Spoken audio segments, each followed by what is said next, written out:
Hello good morning friends जय Jagannath welcome to Nirupama food and blog. आज मु बनैली आज गोटे भल रेसिपी बनैली सोयाबीन और मटर चना तरकारी आ केमती बनैली आसतु देखा तांको माने बहुत टेस्टी होता ये प्रोसेस आपण मैंने भी करूँ बहुत बढ़िया लगे। तो प्रथम मु कौन कली सोयाबीन बड़ी को मु गोटे गरम पानी कड़े बसई नेली से ऐड करनेली आताको सी टिके फुटीगला से बड़ी को मुझे गोटे प्लेट रखिनेली तापर मु कौन कली ना बाटण प्रस्तुत कली। देखो कौन कौन बाटण पड़ुची टमाटर पियाज अदा रसुण ये सब मुझे मसला अधिक पसंद करे ना तो मु हेमदस्ता मु छेची दिए। देखो छेचा सरला एबे प्रेसर कुकर में मटर चना सीझा बसई सीटी मारला बेले ताकू मध्य ओल्हेदेली तापर सोयाबीन करी फुटा पानी रे ऐड करती ताकू काढ़ी ताकू चिपुड़ी अलग जगार रखिनेली। देखो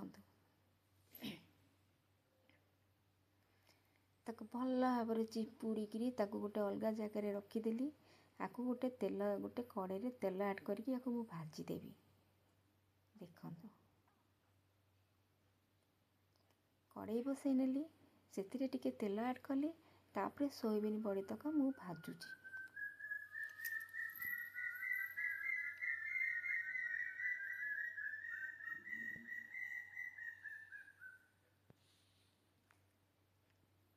किसी समय आम आपको भाजीदबा है ठीक अच्छे। तापर कड़े रे टिके तेल ऐड करवा आ टिके जीरा फुटे नबा तापर पियाज तक जी आवश्यक अनुसार आम ताकू काटी से आम ऐड करदे तापर जी आलू आम पकेबा ताकू से ऐड करदे तापर हल्दी पकई नबा लुण स्वाद मुताबक पकई नबा ठीक अच्छे। आउ जो मसला आम छेची ताकू से पकई नबा तापर टिके पानी ऐड करके ताकू कषिबा से टिके धनिया पाउडर जीरा पाउडर चिली पाउडर ये सब आम ऐड कर नबा हलदी गुंड पकई नबा तापर आम किसी समय को बाटण को आम टिके कषि नबा जेमिति जो भली कंचा बाटण स्मेल एथिरे रहिबो नाही। तापर आम जो मटर चना आम सिझे रखी से सब गुड़ाक आम ऐड करनबा ठीक अच्छे।